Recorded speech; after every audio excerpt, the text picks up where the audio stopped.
myself at U of M. I came from a small high school in Ohio, less than 2 hours from Columbus, so I don't think I need to tell you where most of my friends decided to go to school. In high school, I had no idea what I wanted to study in college. Initially, I thought physics. That interest lasted about 1 hour into my first physics class. However, AP Psychology was the first time I was in a class that let me do the thinking. What do you think will happen next? And how would you design an experiment? Right away, I knew I wanted to major in psychology. I cannot say that my path at U of M has been easy or perfect.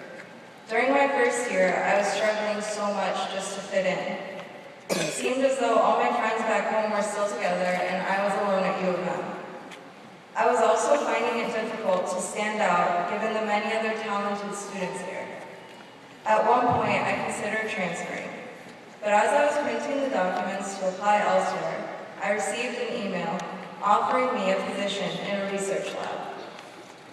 As one graduate student told me, you come to a school like U of M for the opportunities. In that moment, I realized that I had overlooked many opportunities all around me at Michigan. I then began working in a social psychology research lab where I was entrusted with many responsibilities.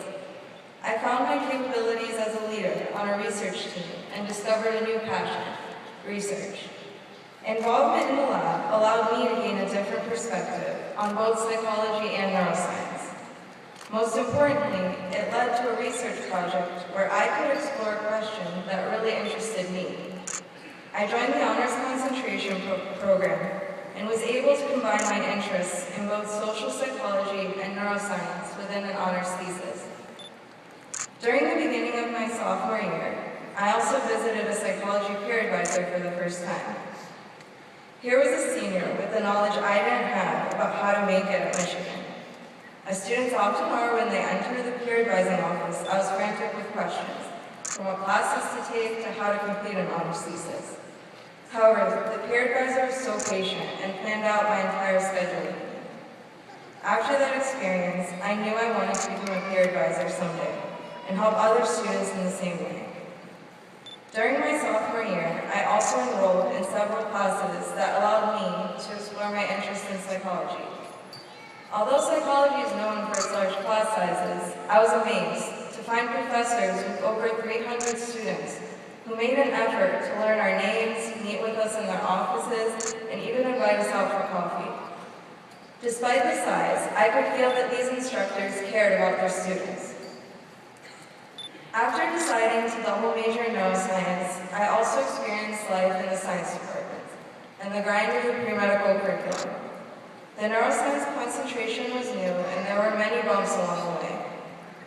In addition to developing a ridiculous tolerance for caffeine, it was my friendships with other students that helped me over the hurdles of Orgo Lab and many late nights of memorizing the various mutations Drosophila can undergo.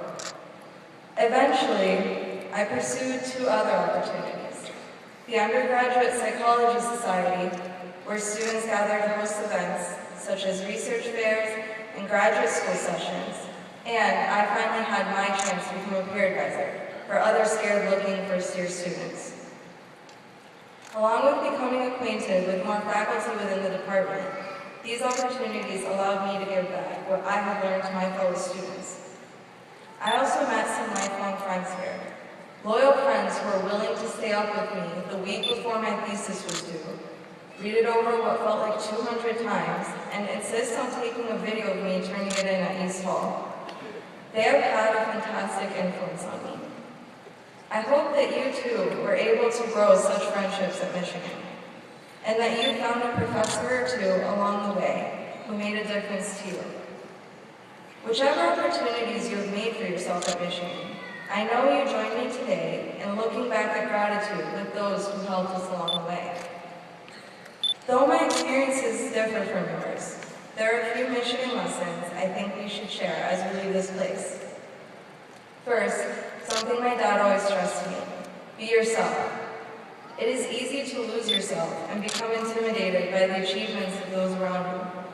Michigan is a very challenging school. But the bigger challenge it poses to us is to come up with our own individual interests to pursue in life. Second is learn from those around you.